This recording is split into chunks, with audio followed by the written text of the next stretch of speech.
Hello students, I am Nidhi Bhatt, your science teacher. Today we will continue chapter number 14, sources of energy.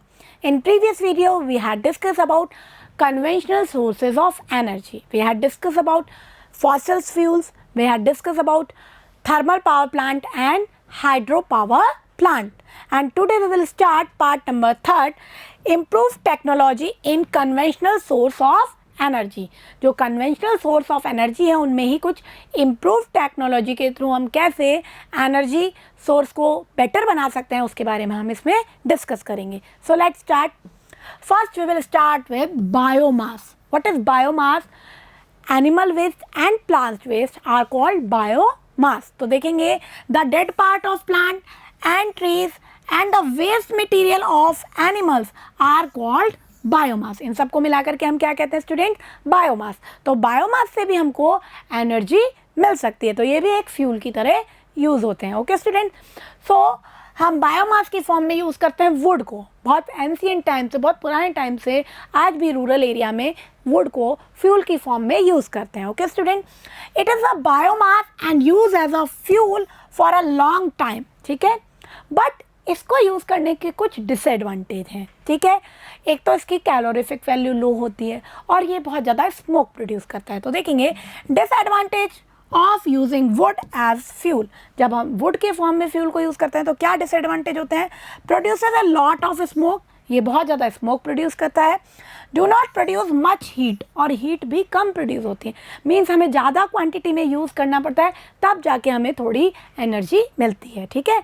तो ज़्यादा fuel use करने पे कम energy मिल रही है. Calorific value क्या है इसकी? लो. और बहुत ज़्यादा स्मोक प्रोड्यूस हो रहा है. जो हम अगर फूड कुक करते टाइम अगर हम इसको यूज़ कर रहे हैं तो वो बहुत ज़्यादा हम इसको इनहेल भी कर रहे हैं जो कि हमारे लिए बहुत हार्मफुल है. Okay student. So by improvement in technology we can improve the efficiency of traditional sources of energy. अब हम इनको इनकी एफिशिएंसी को, जो एंशिएंट टाइम से जो ये बायोमास फ्यूल यूज़ हो रहे हैं, इनमें कुछ टेक्नोलॉजी जोड़ के इनकी एफिशिएंसी को इंक्रीज़ कर सकते हैं. कैसे? For example wood can be converted into much better fuel called charcoal. Would की जगह हम उसको कन्वर्ट कर दें चारकोल में, और चारकोल को यूज़ करें तो स्मोक भी कम प्रोड्यूस होगा और हमें एनर्जी भी ज़्यादा मिलेगी. तो देखेंगे what is charcoal. When wood is burnt in limited supply of air, then water and other volatile material gets removed. अगर हम लिमिटेड एयर की सप्लाई में वुड को बर्न करते हैं तो वो चारकोल में कन्वर्ट हो जाता है और उसमें से जो वाटर का कंटेंट होता है और जो वोलेटाइल सब्सटेंस होते हैं वो वेपराइज हो जाते हैं एंड चारकोल इज फॉर्म्ड. और क्या बन जाता है? वो charcoal. Okay student. Now charcoal is better fuel than wood. Charcoal wood के कंपैरिजन में बेटर है. ठीक है. क्यों बेटर है? It is higher calorific value. इसकी कैलोरीफिक वैल्यू हायर है than wood. Okay. Does not produce smoke, और ये स्मोक प्रोड्यूस नहीं करता. जब इसको बर्न करते हैं हम तो ये स्मोक भी प्रोड्यूस नहीं करता. It is a compact fuel, easy to handle and convenient to use. इसको हम ईजीली यूज़ कर सकते हैं, ईजीली हैंडल कर सकते हैं और कम स्पेस ये घेरता है ना. तो ये कैसा है? देन वुड ये एक बेटर फ्यूल हो सकता है. Okay student. Now the next point, cow dung. बहुत एंशिएंट टाइम से काऊ डंग को भी यूज़ किया जाता है ना. It is a biomass. ये भी क्या है? एक तरीके का बायोमास है, but it is not good. लेकिन ये गुड नहीं है. अगर हम डायरेक्टली काऊ डंग को बर्न करेंगे तो ये भी बहुत ज़्यादा स्मोक प्रोड्यूस करेगा और इसकी भी कैलोरीफिक वैल्यू लो रहेगी. So to burn cow dung directly as fuel, तो अगर हम डायरेक्टली काऊ डंग को बर्न करेंगे तो ये एक गुड फ्यूल का एग्जाम्पल नहीं है. It produce lot of smoke, क्योंकि ये बहुत ज़्यादा स्मोक प्रोड्यूस करेगा. Does not burn completely burn नहीं होगा. बहुत ज़्यादा ऐश और बहुत ज़्यादा रेसिड्यूज में बचेगा. Producer lot of ash as residue and low calorific value. तो बहुत ज़्यादा ऐश बचेगा उसमें और इसकी कैलोरीफिक वैल्यू भी लो होगी. तो इसका मतलब काऊ डंग एक ट्रेडिशनल सोर्स है. ठीक है. तो इसको यूज़ करना बेटर चॉइस नहीं है. तो हम क्या करें? बाय मेकिंग बायोगैस, और वी कैन से गोबर gas, from cow dung we get a smokeless fuel. तो इसमें एक टेक्नोलॉजी जोड़ के हमने इसे एक बहुत एडवांस और बहुत अच्छे फ्यूल में कन्वर्ट कर दिया. दैट इज़ बायोगैस, और वी कैन से गोबर गैस. Okay student. तो देखेंगे बायोगैस का फॉर्मेशन कैसे होता है। तो स्टूडेंट इसके लिए एक प्लांट होता है जिसमें हम सभी वेस्ट को कलेक्ट कर देते हैं और उसको डिकम्पोज कराते हैं, ठीक है। और एनारोबिक कंडीशन में जब उसका डिकम्पोजिशन होता है एनिमल वेस्ट का और जो भी स्लरी होती है तो उससे बायोगैस प्रोड्यूस होती है जो कि एक बेटर फ्यूल है, ठीक है। तो देखेंगे the plant has a dome like structure built with bricks. इसका जो प्लांट होता है बायोगैस प्लांट, उसमें एक डोम शेप का स्ट्रक्चर होता है जिसे ब्रिक्स से मेड किया जाता है। A slurry of cow dung and water is made in the mixing tank from where it is fed into the digester. एक मिक्सिंग टैंक में वाटर, काउ डंग और जो भी एनिमल वेस्ट होता है, प्लांट वेस्ट होता है, उन सबको मिक्स करके एक स्लरी बना दी जाती है जिसको हम एक डाइजेस्टर के अंदर डाल देते हैं। Okay student, the digester is a sealed chamber in which there is no oxygen. Digester क्या है? एक सील्ड चैम्बर है जिसमें बिल्कुल भी ऑक्सीजन नहीं है। तो यहाँ क्या होगा? एनारोबिक कंडीशन में इसका डिकम्पोजिशन होगा। एनारोबिक माइक्रो ऑर्गेनिज्म डिकम्पोज और break down complex compounds of the cow dung slurry. वो क्या करते हैं? बैक्टीरिया इसको डिकम्पोज करते हैं, इसका ब्रेक डाउन करते हैं और क्या प्रोड्यूस करते हैं? बायोगैस। तो देखेंगे स्टूडेंट, इस तरह का बायोगैस प्लांट होता है, इसमें स्लरी को अंदर डाला जाता है और ये डाइजेस्टर है जिसके अंदर क्या होगा? इसका डिकम्पोजिशन होगा और बायोगैस का फॉर्मेशन होगा जिसको हम पाइप के थ्रू गैस आउटलेट से बाहर निकाल के यूज़ कर सकते हैं। और इसमें एक बहुत अच्छा एडवांटेज है कि जो रेसिड्यू बचेगा उसको हम मैन्योर फर्टिलाइज़र की फॉर्म में यूज़ कर सकते हैं। तो फ्यूल भी बना इसमें बायोगैस और साथ में जो रेसिड्यू बचा उसको हम फील्ड में यूज़ कर सकते हैं मैन्योर के फॉर्म में। ओके स्टूडेंट, तो देखेंगे after few days the decomposition process completed and generate gases like methane, carbon dioxide, hydrogen and hydrogen sulphide. ठीक है, तो जो बायोगैस फॉर्म होती है उसमें मेनली 75% मीथेन होती है और बाकी में other gases carbon dioxide, hydrogen, hydrogen sulphide ये भी प्रेजेंट होती है। ठीक है, the biogas is stored in the gas tank above the digester. ये बायोगैस कहाँ स्टोर होती है? जो डाइजेस्टर के ऊपर गैस टैंक होता है उसमें स्टोर होती है। From which it can drawn through pipe for use, और पाइप्स के थ्रू इसको यूज़ के लिए निकाला जा सकता है। ओके स्टूडेंट, तो ये क्या होता है? बायोगैस प्लांट जिसमें एक एडवांस टेक्नोलॉजी के थ्रू हम काउ डंग को बेटर फ्यूल में कन्वर्ट कर देते हैं। Okay student, advantage of biogas. अब इसके एडवांटेज क्या है? ठीक है, it is an excellent fuel as it contain up to 75% methane. इसमें 75% मीथेन होती है और ये एक एक्सीलेंट फ्यूल है। इसकी कैलोरीफिक वैल्यू काउ डंग के कंपैरिजन में बहुत ज़्यादा हाई होती है। Okay, it burns without smoke. Without smoke ये बर्न होता है। Leaves no residue like ash in wood and coal burning. जैसे कि वुड और कोल को बर्निंग करने में ऐश फॉर्म हो रही थी, वो इसमें फॉर्म नहीं होती। Heating capacity is high. इसकी हीटिंग कैपेसिटी हाई है, मीन्स ये ज़्यादा एनर्जी प्रोवाइड करती है। It is also use for lightning, और लाइटनिंग के लिए भी इसको यूज़ किया जा सकता है। ओके स्टूडेंट, तो ये एक अच्छा फ्यूल है। ठीक है, slurry left behind is use as excellent manure rich in nitrogen and phosphorus। और जो स्लरी बची है वो हम मैन्योर के फॉर्म में, फर्टिलाइज़र के फॉर्म में अपने फील्ड्स में यूज़ कर सकते हैं। ठीक है, and safe and efficient method of waste disposal. और ये भी इसका बहुत अच्छा एडवांसमेंट है, बहुत अच्छा एडवांटेज है कि जो वेस्ट मटेरियल था, जो वेस्ट डिस्पोजल था, जो इधर उधर फैला रहता है ना गार्बेज के फॉर्म में, उसको हमने एक सेफ मेथड से डिस्पोज कर दिया। ठीक है, तो वो इधर उधर फैला हुआ भी दिखाई नहीं देगा। Okay student, but there are some disadvantage. ठीक है, तो इसके कुछ डिसएडवांटेज भी हैं, जैसे फ्यू टेक्नोलॉजिकल एडवांसमेंट। इसमें अभी बहुत कम टेक्नोलॉजिकल एडवांसमेंट हुए हैं। Foul smell emitted from biogas power plant.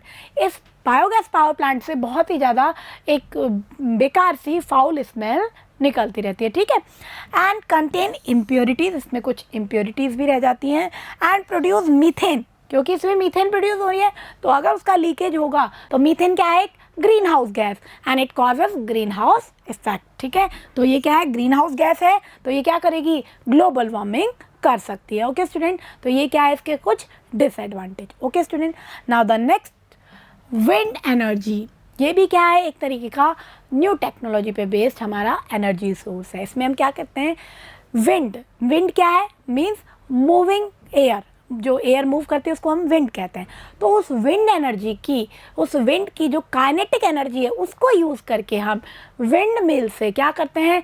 कुछ एनर्जी के फॉर्म में उसे यूज़ करते हैं, इलेक्ट्रिसिटी जनरेट करते हैं। तो देखेंगे unequal heating of the land mass and water bodies by solar radiation generates air movement and causes winds to blow. Winds क्यों जनरेट होती है? क्योंकि अनइक्वल हीटिंग होती है। लैंड और जो वाटर बॉडीज़ हैं उनमें जब सोलर रेडिएशंस आती हैं तो उसकी अनइक्वल हीटिंग होती है, ठीक है। आपको पता है कि जो लैंड वाला एरिया हो वो जल्दी हीट होता है और जल्दी ही कूल डाउन होता है, और जो वाटर बॉडीज़ होती है वो देर में हीट होती हैं और देर में ही कूल डाउन होती है। तो क्या होता है, टेम्परेचर डिफरेंस हो जाता है। टेम्परेचर डिफरेंस के कारण क्या होगा, एक जगह एयर प्रेशर इंक्रीज़ हो जाएगा, एक जगह डिक्रीज़ हो जाएगा, ठीक है। तो जो जैसे वाटर बॉडीज़ जब डे टाइम में थोड़ी देर में हीट होती है तो वो थोड़ी कूल है ना, और हमारा जो लैंड मास है वो कैसा है, ज़्यादा हीट है, तो वहाँ पे एयर क्या होगी, राइज अप, और वहाँ लो एयर प्रेशर बनेगा, और वाटर बॉडीज़ पे हाई एयर प्रेशर बनेगा। तो एयर हाई एयर प्रेशर से, हाई एटमॉस्फेरिक प्रेशर से लो एटमॉस्फेरिक प्रेशर की तरफ मूव होना स्टार्ट हो जाती हैं, और उसी को हम क्या कहते हैं, विंड। नाइट में इससे अपोजिट सिचुएशन बनती है, तो उस मूविंग एयर को ही हमने क्या कहा, विंड कहा, ठीक है। This kinetic energy of the wind can be use to do work. अब विंड क्या है, मूव कर रही है, तो मूव कर रही है तो उसमें क्या है, काइनेटिक एनर्जी। इस काइनेटिक एनर्जी को यूज़ करके हम कोई वर्क कर सकते हैं, मीन्स एनर्जी को कन्वर्ट ही तो करना है, तो काइनेटिक एनर्जी को यूज़ करके हम कोई वर्क कर सकते हैं, ठीक है। तो क्या कर सकते हैं, uses of kinetic energy generated by wind energy to generate electricity by turning the rotor of the turbine. जैसे हमने थर्मल पावर प्लांट में देखा था, टर्बाइन को रोटेट करा था, वैसे ही विंड की जो काइनेटिक एनर्जी उसके कारण भी हम टर्बाइन को रोटेट कर सकते हैं, और टर्बाइन के रोटेट होने से क्या प्रोड्यूस होगी, electricity by the help of dynamo, ठीक है। तो lift water from the well से वाटर लिफ्ट करने में भी ये यूज़ होता है, and to run flour mills, इससे कुछ फ्लोर मिल्स को भी रन किया जाता है, ओके स्टूडेंट। तो देखेंगे स्टूडेंट, इस तरह की हमारी विंड मिल्स होती है, तो एक लार्ज एरिया में बहुत सारी विंड मिल्स होती है, उसको हम विंड एनर्जी फॉर्म भी कहते हैं, ठीक है। तो ये इस तरह से रोटेट होती है, इसमें नीचे टर्बाइन फिट होता है जो इसके साथ साथ रोटेट होता है, और उससे इलेक्ट्रिसिटी जनरेट होती है। तो देखेंगे the output of single wind mill is quite small. एक विंड मिल से बहुत कम एनर्जी जनरेट होती है। So a number of wind mills are erected over a large area called wind energy farm. तो एक बड़े एरिया में जो ओपन स्पेस होता है वहाँ ऐसी बहुत सारी विंड मिल्स कंस्ट्रक्ट कर दी जाती हैं, और उसे हम क्या कहते हैं, wind energy farm. The minimum wind speed for wind mill to serve as a source of energy is 15 to 20 kilometre per hour. पर इसमें एक ध्यान रखने की बात क्या है कि एटलीस्ट विंड की speed 15 to 20 kilometre per our जहाँ पे होती है वहीं इस काइनेटिक एनर्जी का यूज़ हो सकता है। मतलब एटलीस्ट इतनी एनर्जी उस विंड में होनी चाहिए, इतनी स्पीड उस विंड की होनी चाहिए, तब हम उस विंड मिल को एक एनर्जी सोर्स के फॉर्म में यूज़ कर सकते हैं, okay student.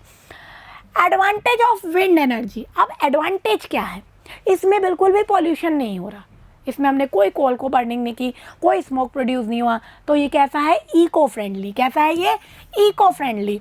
Efficient source of renewable energy. कैसी एनर्जी है, रिन्यूएबल, कभी भी ख़त्म नहीं होएगी, हवा हमेशा चलेगी, तो हम उसको बार बार रीयूज़ कर सकते हैं, तो ये कैसा है, रिन्यूएबल सोर्स है, ठीक है। No recurring expenses for production of electricity. इसमें कोई रिकरिंग एक्सपेंसेस की ज़रूरत नहीं होती, बार बार हमें उसको एक्सपेंस करने की ज़रूरत नहीं है। जब हमने एक बार उस विंड एनर्जी फॉर्म को कंस्ट्रक्ट कर दिया तो उस इलेक्ट्रिसिटी को प्रोड्यूस करने में हमें ज़्यादा एक्सपेंस बार बार पीरियडिकली रिपीट नहीं करना पड़ता। ये क्या है इसके advantage, but there are some disadvantage also. तो क्या डिसएडवांटेज है, wind energy farms need large area of land. ये वहाँ पे ही एस्टेब्लिश हो सकता है जहाँ लार्ज ओपन एरिया है, ठीक है, तो उसको लार्ज ओपन एरिया की रिक्वायरमेंट होती है। Difficulty in getting regular wind speed of 15 to 20 kilometre per our. तो रेगुलर इस स्पीड से विंड हर जगह नहीं चलती है, तो ये इसका एक बड़ा ड्रॉबैक है, ठीक है। हम वहीं पर विंड एनर्जी को यूज़ कर सकते हैं जहाँ पर रेगुलरली बहुत हाई स्पीड से विंड्स चलती हैं, ठीक है। Initial cost of establishing wind energy farm is very high. Initial cost जो होगा विंड एनर्जी फार्म को एस्टेब्लिश करने का वो बहुत ज़्यादा हाई होता है, ठीक है। High level of maintenance of blades of wind mill, और विंड मिल की जो ब्लेड्स होती हैं उनके मेंटेनेंस कॉस्ट भी बहुत ज़्यादा हाई होती है। तो ये क्या है इसके ड्रॉबैक्स। सो स्टूडेंट्स, हमारा चैप्टर कंप्लीट हो गया है, अब हम इसे समराइज करेंगे। So first we discuss about biomass. Dead parts of plants and waste of animals is called biomass, like wood. But using wood as a fuel is not a good idea because it produces lot of smoke and it has low calorific value. So we can use charcoal. When we burn wood in limited air supply, it converted into charcoal. तो जब हम charcoal को burn करेंगे तो ये smoke कम produce करेगा और ये ज़्यादा एनर्जी हमें प्रोवाइड करेगा, इसलिए हम वुड को किस में कन्वर्ट कर देते हैं, charcoal. Next is cow dung. तो काउ डंग को भी अगर हम यूज़ करेंगे तो सेम प्रॉब्लम होगी, हमें एक तो रेसिड्यू के फॉर्म में बहुत ज़्यादा ऐश मिलेगी और वो बहुत ज़्यादा हीट हमें प्रोवाइड नहीं करेगा, ठीक है। So we can use biogas.